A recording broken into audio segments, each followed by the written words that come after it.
Pokemon Pocket is so back.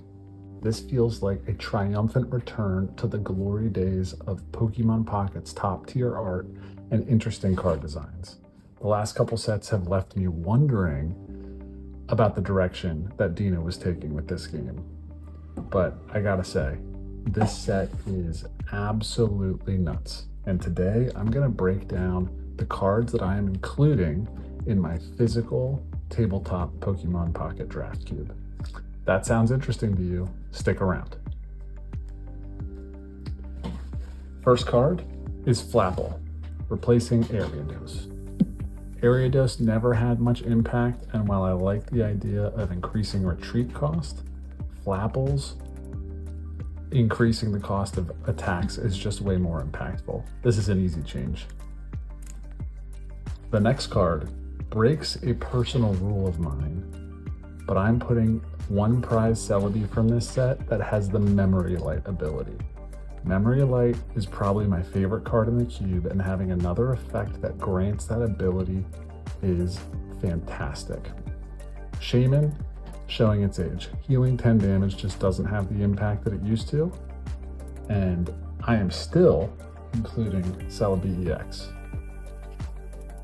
So Celebi will be the only Pokemon in the cube that has both an EX and a one prize version in the actual draft pool. Moving on to Fire, Incineroar is getting the cut in favor of one prize Emboar. Emboar is the type of card that I really enjoy in tabletop games. It scales well and the coin flips add drama. Incineroar has been fine, but let's be real, it's a little bit boring, and I've just never really liked this card. There's a couple changes here, and one of them is very exciting to me. First, Starmie EX, the old guard from Genetic Apex, longtime favorite, is getting cut, and we're gonna try Rapid Strike Urshifu. I think the attack and dual typing on Urshifu is really interesting, and Starmie wasn't doing anything all that special. The next card is probably going to be my family's favorite from the set. And my daughter in particular, if you've been following this series at all, you know she is a ginormous Vaporeon fan. Vaporeon EX, going in over one prize Vaporeon, which will happily move to the shop. Magnezone, one of the most versatile and interesting lines in the cube, gets a serious upgrade with Magnezone EX. Magnezone EX is just going to be a straight replacement here. 110 damage was basically the peak of what lightning type could do in the cube, and getting a little boost here is really good. I'm slightly concerned that the EX version of Magnezone, coming from the amazing stage 2 of Magneton, will be too good, but we're just gonna try it out and see. On to fighting.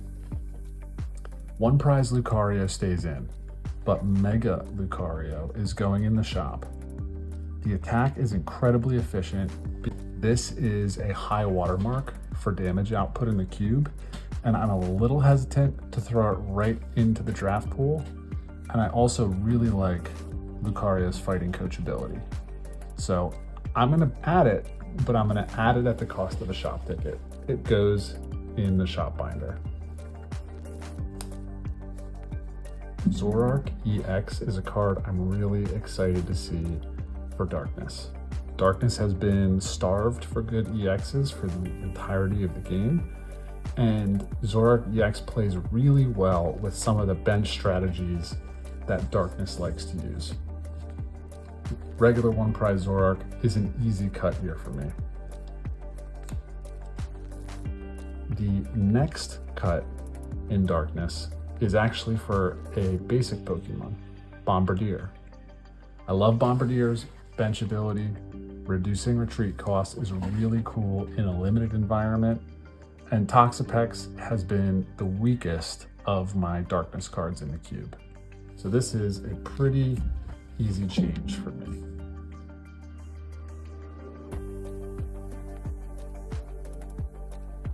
Aromatisse, which had the same ability, the same attack effect as the Flapple card I've added, so I feel okay about cutting this effect from Psychic, is getting removed in favor of Meowstic, which has a wheezing-like ability to grant confusion without attacking. It's a very, very sweet effect, and I think this card is going to be a menace, in particular with the Psychic Stadium. I'm drawing a blank. Fantastical Fairgrounds from a couple sets ago. Being able to free retreat and grant confusion for free is going to be absolutely wild. I can't wait to try that out. Cutting Cleffa for Budew, which is a Chingling level annoying baby Pokemon. I have kind of a rotating suite of babies. Budew is going to be pretty close to the top of the list, and Cleffa was at the bottom, so that's a pretty easy change for me. Solgaleo's coming out in favor of Corviknight. I like Corviknight better as a Stage 2 EX in Metal. Solgaleo has always been a little bit meh for me. It's just not that interesting. And the supporting line, the under evolutions of Corviknight, are really powerful anti-tool tech. Zangoose. Zangoose is out in favor of Ursaring. Ursaring has an attack effect that is basically what the original Regigigas did. It's a card I've tried to make work in the past, but 4 energy is just no bueno. Ursaring has less HP to work with, but 110 is still pretty tanky, and it can fairly easily hit for 120 for 2 energy. I also really like the play pattern. It's kind of a cool risk reward. It puts some heat on your opponent and is going to create some interesting gameplay. Zangoose, it's just been kind of weak. Easy cut. Here we have another old timer that's finally getting the axe in the OG anti-EX Tauros. Tauros really just can't cut the mustard anymore. 40 for 3 is downright embarrassing, and 120 for free against an EX still is a little bit rough. Tauros is getting the cut in favor of Mega Audino EX, a tanky basic that I think looks really fun, and I want to see if I can make it work. On to supporters. Irida is getting the cut for Parasol Lady. Pocket has desperately wanted a pickup effect, and even if it's restricted to water, we're still going to try it out. I get that Parasol Lady was designed for the Inteleon line, which I am not currently testing. I just think Genetic Apex Greninja is better and more interesting. But a pickup effect is still pretty good, and I'm looking forward to trying it out. Guzma gets the cut for Field Blower. Field Blower is more flexible, and it's an item.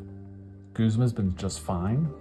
I'm kind of a little bit sad to see it go because I really like the art of the immersive Guzma, but Field Blower is, again, it's more flexible. Most of the time you really only care about one tool anyway, so you don't lose much, you gain item status, and it's just super, super good. Finally, Giovanni has never not been in my cube. A staple from Genetic Apex, it used to be a 2 of in the draft pool, was cut to a 1 of a couple sets ago, and is finally getting the axe in favor of Arena of Antiquity, the new fighting arena. Fighting is the weakest color in my cube. It has been for a while and desperately needs the help of a strong stadium. I also considered adding Karina, but it's just too close to red. So Karina's not going to get a test this time. I'm going with the arena. That brings me up to 6 stadiums in the draft pool, which I think is a good number. And we'll go from there. And if you want to learn more about my physical draft cube, link to my Discord and a couple videos I've done on the cube and how I make my proxies are in the description. This is an absolutely fantastic way to engage with Pokemon cards. I play it with my family often, and we have a ton of fun. It really elevates the game, in my opinion. Again, thanks for watching. Take care.